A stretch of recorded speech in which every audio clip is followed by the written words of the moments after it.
All right, welcome to another episode of Political Animals. Today we're going to be focusing on the situation that's going on with Venezuela, between Venezuela and Donald Trump's regime.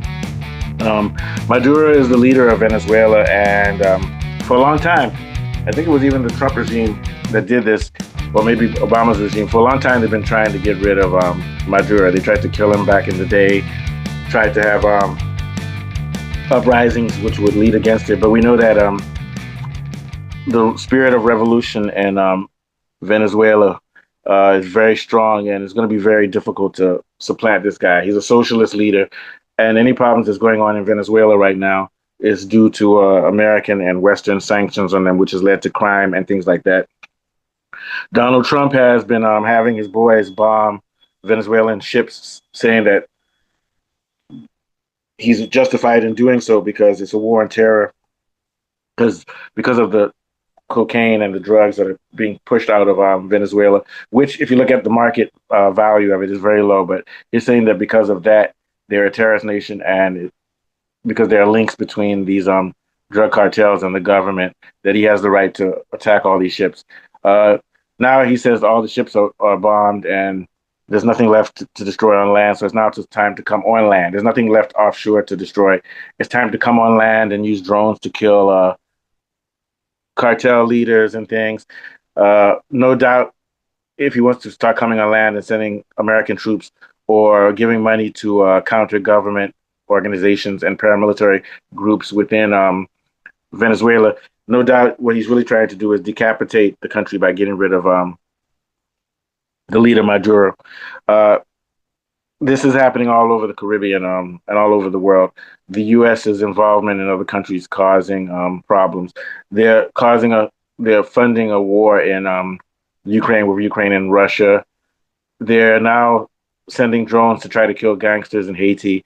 They are probably behind the assassination of Haiti's president, and now they have their lackeys in there in Haiti who are part of the transitional government towards democracy, supposedly, and they're trying to control Haiti, sending in weapons. Eric Prince, the guy who did Blackwater, um, now has a company that's providing mercenaries and logistical support and weapons for the Haitian government to fight the gang members. So they're fighting gang members in Haiti. They're fighting the evil Russian Empire in Ukraine, and now they're coming after Venezuela. We know they want to get rid of Venezuela because they want to have they want to get rid of Maduro because they want to have a U.S. puppet in office who can control the resources, the oil and everything like that, and also as a counteract because Venezuela is working close with Iran and with other BRICS nations with agriculture and energy. So what this is a real attack on Venezuela is actually economically driven and also for power because the United States wants to still be an hegemonic power, and BRICS is a threat to that. Especially also Venezuela is in the Caribbean or in Central is within the Americas. They want a strong hand on Venezuela and Haiti, which also has a lot of resources, not just minerals. Haiti is rumored to have gas and oil on its coast. So they're going to use violence and they're going to try to topple Venezuela. The question is, can they succeed? If I were Maduro, I would be worried right now because we saw what happened to Assad in Syria. So Maduro right now is in danger, but the Bolivarian revolution and the people in Venezuela are going to fight to the tooth, and they're not going to allow their country to be overtaken by Western powers. A lot of blood might have to flow, but they're not going to give up. They're in the same vein as countries like Iran, countries like Afghanistan, countries like Vietnam. America has tried with these countries, and they can't beat these countries because no matter how much might you have, you can't occupy another group of people unless they want to be occupied. So I trust that in Venezuela, there's strong enough movement with the history of people they've had. What's his name, Chavez and co, and with the strong, the Bolivarian. That's basically their national armed guard. They will not allow this to happen.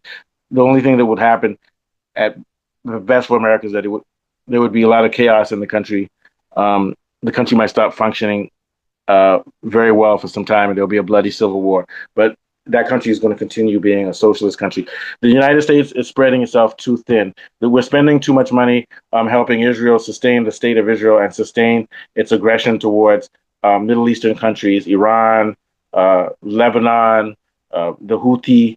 from Yemen and Palestine and what they're doing in Gaza. They're losing to Hamas. U.S. is pumping billions there, pumping billions to the Ukrainian war, um, uh, trying to have a trade war with China, threatening war against China. So U.S. is overstretching itself and is having internal problems, which is why Trump is sending in troops all over the country to take over cities. So we're seeing that the U.S. is a fascist. It's always been fascist, but the fascism is being manifest now because we're looking at the end of an empire. And the end of an empire is where a lot of brutal things happen to citizens within the empire and to citizens on the around the world who are suffering from the U.S.'s mass. I don't know why the U.S. at the same time is thinking about going to war with Iran, and now it looks like they're trying to go to war with Venezuela. They're delusional. They're trying to hold on to whatever last uh, elements of power they have all over the world while the government is shut down.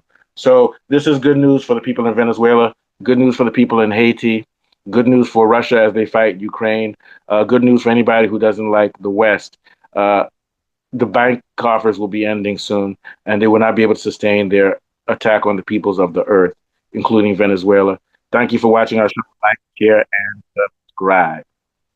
Not bad.